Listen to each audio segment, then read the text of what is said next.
As everyone has seen, I've introduced a few of the awards, and the next award is really, it's the grandest award.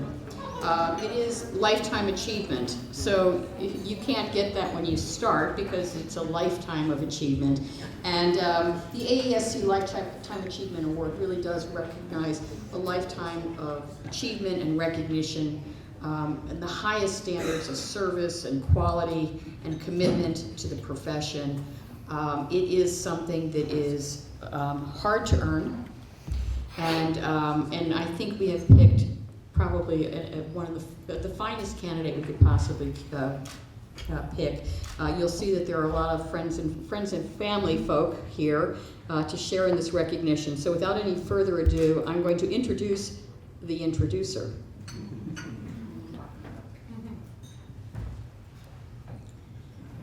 Hello, ladies and gentlemen, and dear AESC fellow members. My name is Angeles Garcia Poveda, and I'm a partner with Spencer Stuart, and it is a true honor and a joy to introduce this year's Lifetime Achievement Award winner, Mr. Edward Speed. There is so much to say about Edward. A few biofacts to start with. An international citizen from childhood, he was raised in Casablanca and brought back to England a true ability to connect with different cultures and the mastering of French, Arabic, and German on top of his very proper English. Edward graduated from Cambridge with a specialty in social anthropology, which already prepared him without knowing at that stage for a very successful career in our industry, understanding and enhancing individuals and organizations. Before discovering his true vocation in search and leadership advisory, Edward served in senior management roles with a British manufacturing group and an international food company. He then worked for 3 years for a leading recruitment firm and joined Spencer Stuart in 1990. Spencer Stuart would not be Spencer Stuart without Mr. Speed, and reciprocally. Let me now give you a few more hints about Edward. First of all, as a leader. He became a partner in 1996 and rapidly rose to leadership positions. Led the European consumer practice, the global consumer sector, co-led the European board and CEO practices, chaired our UK business, amongst others. And last, but certainly not least, was elected chairman of the firm in 2012 and masterfully guided the firm during the past 6 years, repositioning it for accelerated growth, challenging the existent, and putting it on the map of the leadership advisory world. As a leader, Edward served on each new role with enthusiasm, warmth, courage, relentless engagement, distinction, and a calm, steady hand. Second, as a consultant, we spoke with many colleagues, clients, and candidates before today's session, and this is how they describe Edward. Stellar consultant, a true trusted advisor, a partner, a mentor, delivering against the highest professional standards. He is the one who works the hardest, practices the most, does the absolute best he can, high integrity, art and science together, does things properly. This one was British. Not a pleaser, prepared to push back. Over his 30-year career, he has recruited and assessed hundreds of chairmen, CEOs, top management members, and non-executive directors of both public and privately owned companies. Through his work, Edward has also contributed to the growth and evolution of our industry. Our profession has experienced tremendous transformation in the last decades. From a highly transactional, relatively old-fashioned environment, we are moving into a very different game as professional services partners, helping our clients address their talent agenda. Edward has played a key role in helping to increase the image of our industry with top-level clients. He has always reminded us how fortunate we were, but what an immense responsibility we had to be able to influence lives and organizations through our work, making real impact in the business world. Many of us have followed Edward's steps in terms of respect, ethics, and duty of care, in particular with our candidates. He has also enhanced our profession's image and contribution through some of his pro bono work for causes that really matter, helping to build the board of the Francis Crick Institute, or being a witness at the House of Commons Select Committee on Boardroom Diversity are just some examples. Edward has always been a major supporter of the AESC, both internally within Spencer Stuart and externally. He has personally participated at many events and research pieces, encouraged many consultants around the world to get involved, recognizing not only the importance of giving back to the profession, but also of learning from others. Third, as a person, urbane, caring, warm, always elegant, would walk 100 miles for his friends, would have an almost annoying ability to always find le mot juste and sprinkle some British humor on it just to add some spice. An outstanding memory and ability to make connections faster than LinkedIn. Above all, a family man, a husband, a father, and a friend. Someone who has shown us all that British manners and fighting spirit can and should walk hand in hand. I am sure many of you are familiar with the Japanese concept of ikigai. Japanese believe finding one's ikigai is the secret to a long, happy, meaningful life. We could call that also the reason for being, which comes from finding the balance between the answers to 4 different questions. What do you love to do?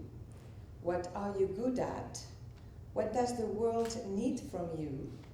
And finally, what can you get paid for? Well, Edward, I think one can say today that you have found your ikigai. The recognition from your peers is a beautiful confirmation that you chose the right path. I would like to thank Karen Grimblom, Claire Mahon, the members of the jury, and all of you for your kind attention. And I will now hand the word to Mr. Edward Speed.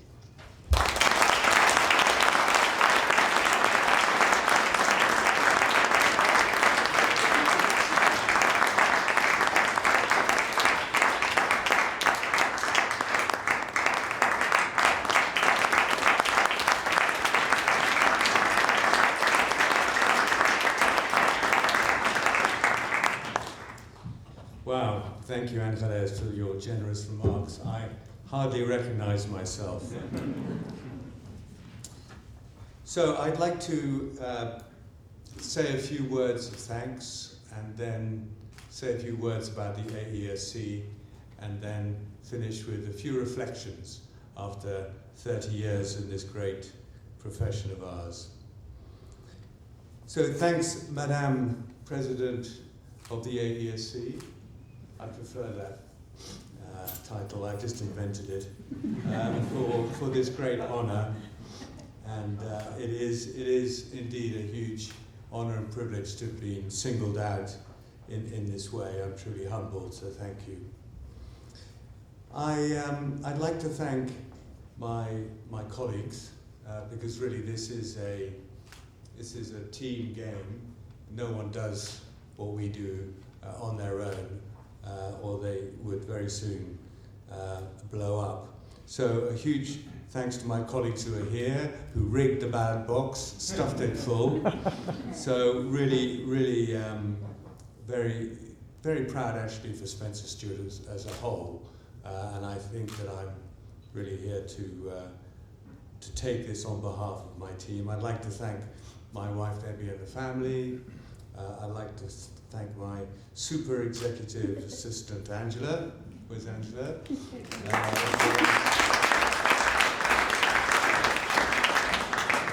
Where would we be without our super executive assistants? I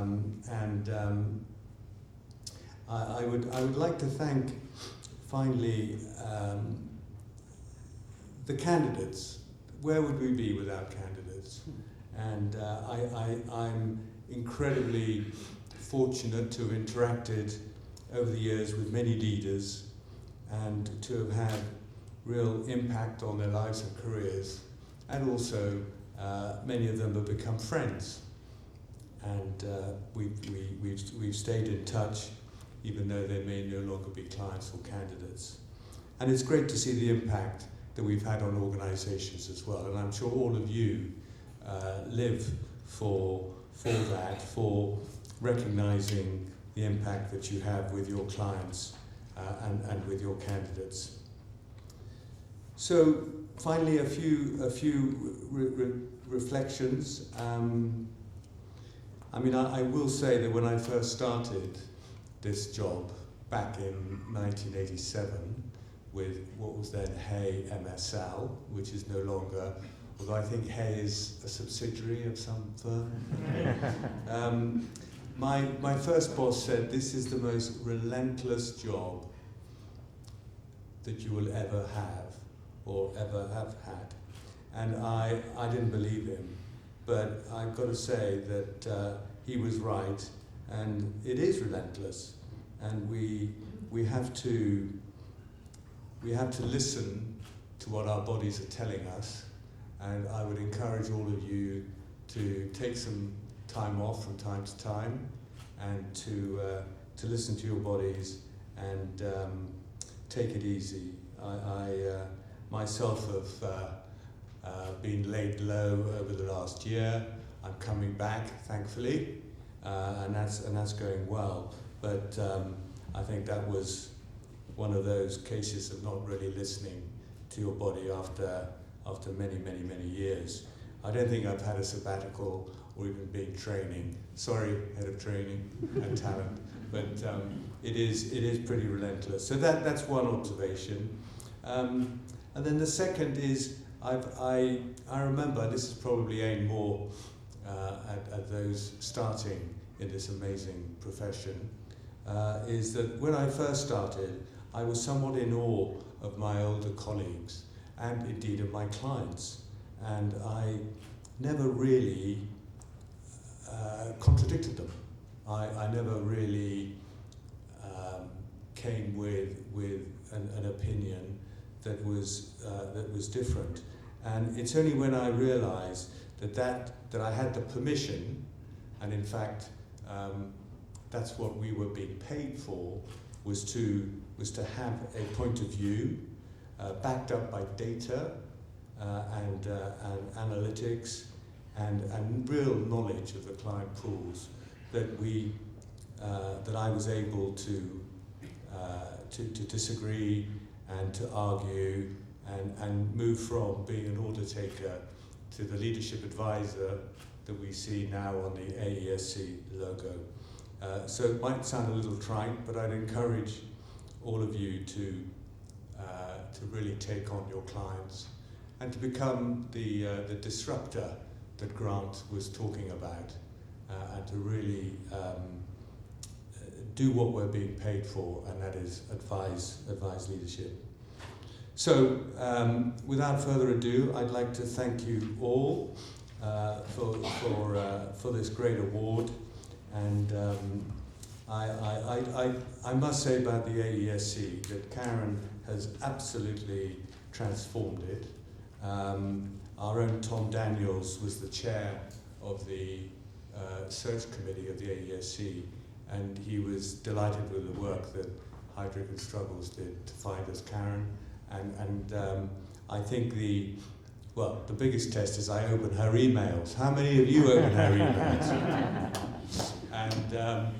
And I think the quality and the content of the programs that the AESC has put on is so much better than it has been heretofore. And I would say that this is exemplified by the agenda today and the quality of the discussions that I'm told has been very, very high. So thanks again to the AESC for this great honour. Thanks to my colleagues. Thanks to all of you. And let's not forget those fun clients and candidates. Thank you all very much.